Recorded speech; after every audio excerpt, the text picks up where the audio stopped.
Civil society के लोग whistle blower जेलों में ऐसे कानूनों के अंदर डाल दिए गए हैं जिनमें जमानत नहीं होगी। 4-4, 5-5 साल में वो संस्थाएं, वो चाहे ईडी हो चाहे पुलिस हो, उनके ऊपर कोई आरोप नहीं तय कर पाई है, लेकिन लोग जेलों में सड़ रहे हैं।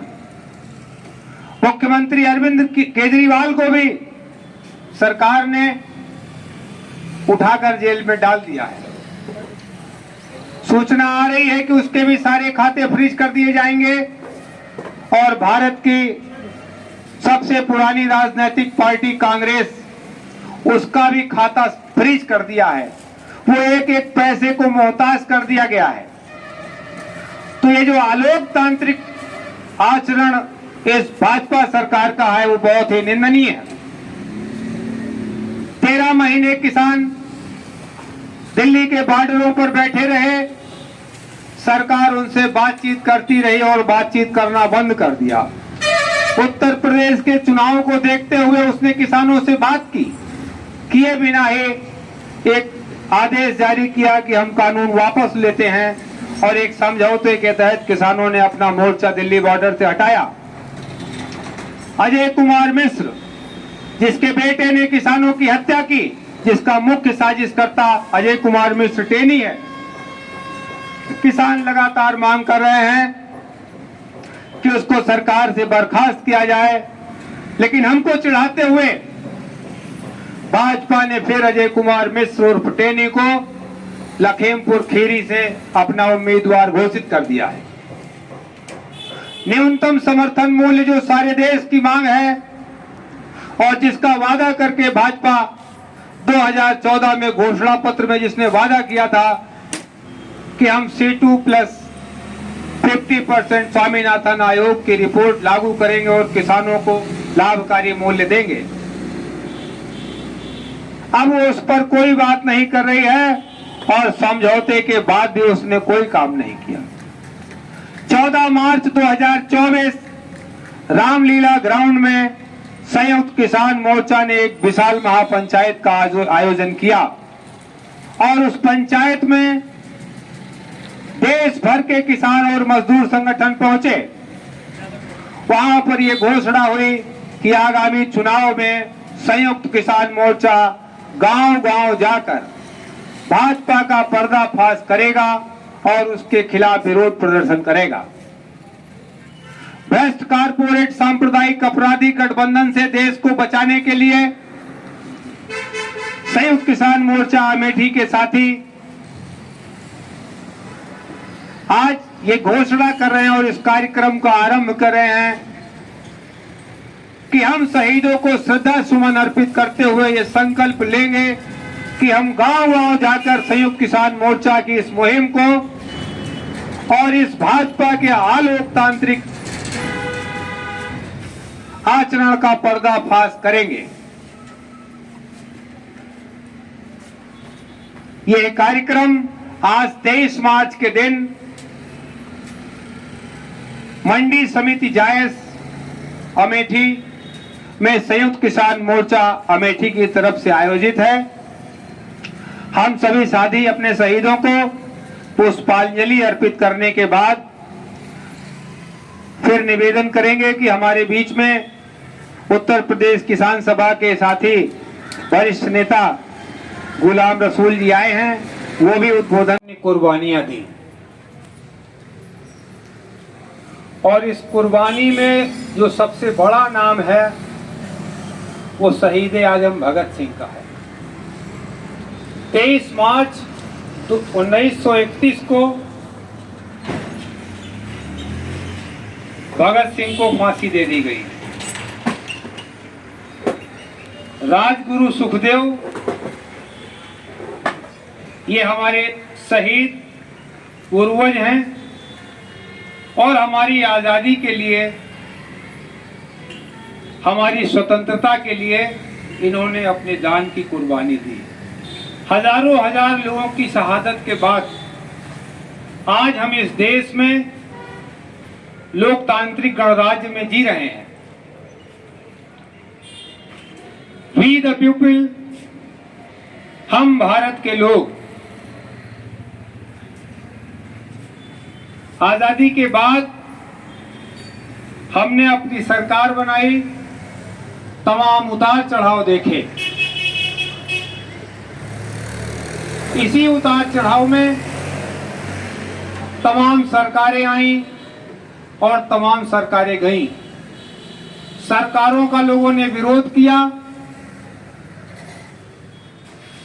सरकारों की नीतियों का लोगों ने विरोध किया, जन समुदाय ने विरोध किया। कई बार सरकारों ने जनता पर तमाम अत्याचार किए। इमरजेंसी भी उसी अत्याचार का एक नमूना है। अखबार पर सरकार का नियंत्रण हो गया, मीडिया पर सरकार का नियंत्रण हो गया, तमाम राजनेता और सामाजिक कार्यकर्ता, विसिल ब्लोअर जेलों में डाल दिए गए।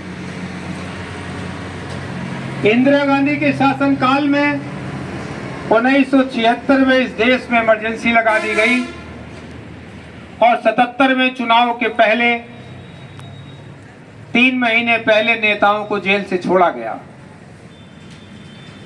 आज जब हम देश में आजादी का अमृत महोत्सव मना रहे हैं, उस समय हमारे देश में एक कथित राष्ट्रवादी सरकार है, जो सरकार नागरिक की आवाज को, किसानों की आवाज को दबा रही है। भ्रष्टाचार को खत्म करने, अपराधियों को जेल में डालने का वादा करके ये आई सरकार अब इस समय अपराधियों से या तो चंदा ले रही है या तो उनको भाजपा में शामिल कर रही है। चुनावी बॉन्ड एक ऐसा मामला है जो चोरी का चंदा चुपके से लेने के लिए सरकार ने 2017 में कानून बनाया और हमारे देश के विसिल ब्लोअर, कॉमन कास्ट संस्थाएं और तमाम योद्धा सुप्रीम कोर्ट में इस मुकदमे को लड़ रहे थे और एक ऐतिहासिक फैसला आया।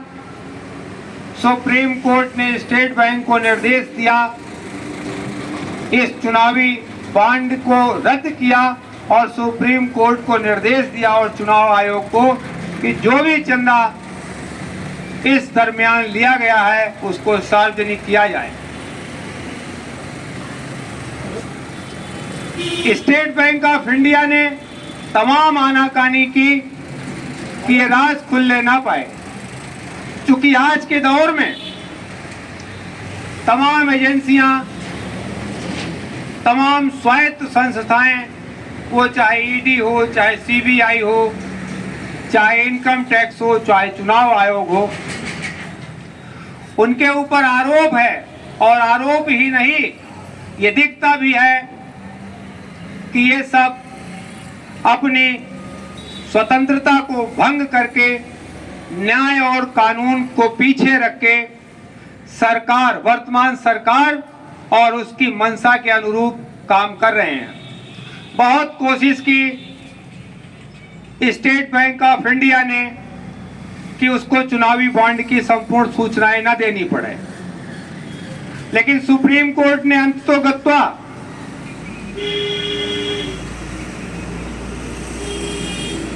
एसबीआई के चीफ को निर्देशित किया, चेयरमैन को निर्देशित किया कि 21 तारीख तक आप ये सब सार्वजनिक करें और हमें हलफनामा दें। जब इनके गले पर तलवार सुप्रीम कोर्ट की आ गई और जेल जाने की नौबत आ गई, तो इन्होंने वो सारी सूचनाएं चुनाव आयोग को दे दी। जो खबरें निकल के आ रही हैं, हजारों करोड़ का चंदा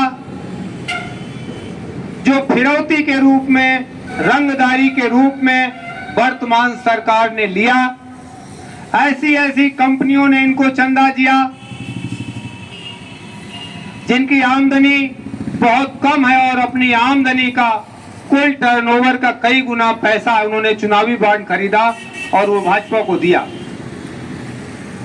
तमाम अपराधियों ने चुनावी बॉन्ड खरीदा और वो चंदा वर्तमान सरकार के खाते में जमा किया।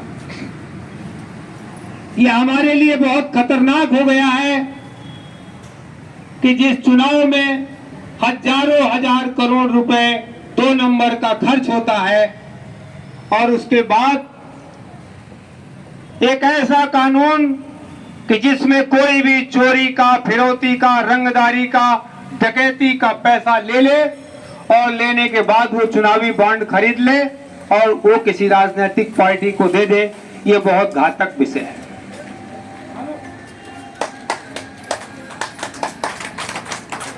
अभी समाचार आया कि झारखंड के मुख्यमंत्री हेमंत सोरेन को कथित कारणों से जेल में डाल दिया गया। आम आदमी पार्टी के 3 मंत्री, 3 वरिष्ठ नेता जेल में सालों से सड़ रहे हैं। तमाम पत्रकार